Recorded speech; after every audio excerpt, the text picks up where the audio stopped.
been 6 races since Little Al had a podium finish, if you don't count Portland, where he won and was disqualified. But he... Whoa! And Lyn St. James and Danny Sullivan are together.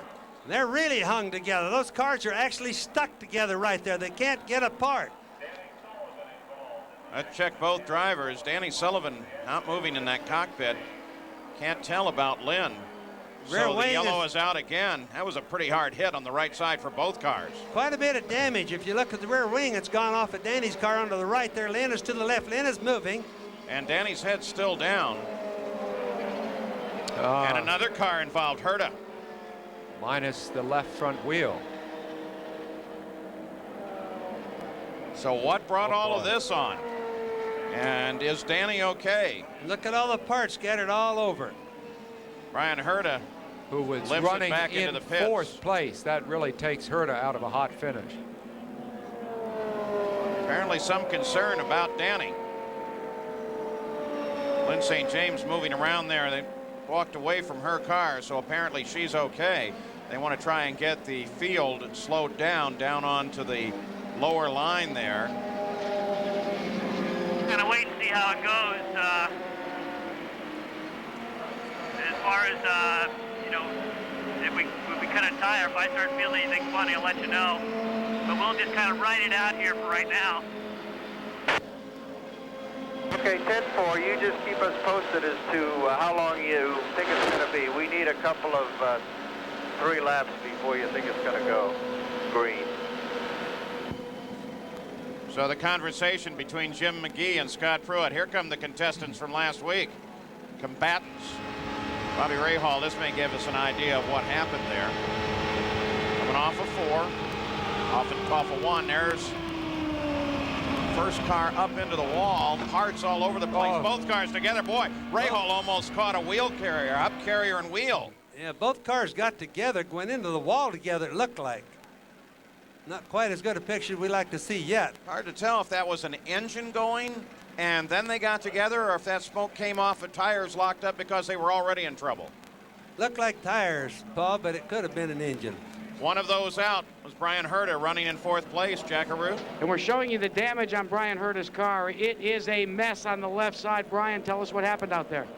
Well, I saw a little smoke. I think Adrian blew an engine, and it looked like maybe Danny was up there. They collected each other. They had nowhere to go, and one of their wheels came back off the wall and bounced right at me. I tried to miss it, and you know, there's just no room. At these speeds, how much of it is thinking and how much of it is just plain reflex when you see a wheel bounding towards you? Well, that's all reflex there. You know, the Target Scotch video car was running great, and you know, we were looking forward to a good finish today. I'm disappointed for the crew, but you know, I got some useful miles here at Michigan. I've never raced before, and I'm looking forward to the next race in Mid-Ohio. Guys, this is the difference between our normal 200-mile events and a 500-miler, the stuff that happens after 250 miles. Well, there it is again, and still we're going to have to do some more analysis to find out what happened to Danny Sullivan, Lyn St. James, and as Bryan Herta mentioned, maybe even Adrian Fernandez. We'll be back after these messages and a word from our ABC stations. Well, they're still working with Danny Sullivan. Lyn St. James is out of her car. And Bryan Herta also in this accident. We're concerned about Danny. We'll give you an update as soon as we know. Now watch as he comes down through the debris. Now look at this. Look at that wheel and hub carrier. That's a lot of weight. And bang, it hits the car, takes off the onboard camera, as well as the left front. That tire had been down and gone back up and came back down again. This is Lyn St. James. So report transported to the infield care center here. And she's moving around, but obviously they want to take a look at her. So that was a whale of an impact, and they're very concerned about Danny Sullivan. There was several questions about whether or not any parts of the car might have gotten into the cockpit. We took a look at that possibility, and it doesn't seem to be a reality. But we are concerned about Danny Sullivan.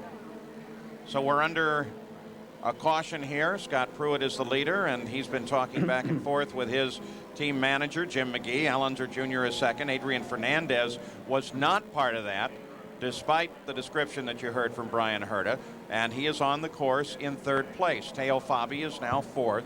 Bryan Herta is still being scored in 5th place, but obviously he's out of the run. So we continue to wait for a green flag once again here at the Michigan 500. It's been a very typical day at Michigan. Still full course caution. Danny Sullivan has just been extricated from the car and is now being moved over to the ambulance. We should see several more laps of yellow, which may figure into the tactics of the 2 front runners, Scott Pruitt and Al Unser Jr. As yet, we have no official word on the condition of either Lyn St. James or Danny Sullivan. And we've talked about the banking earlier. That's why all those guys are being very careful with that gurney.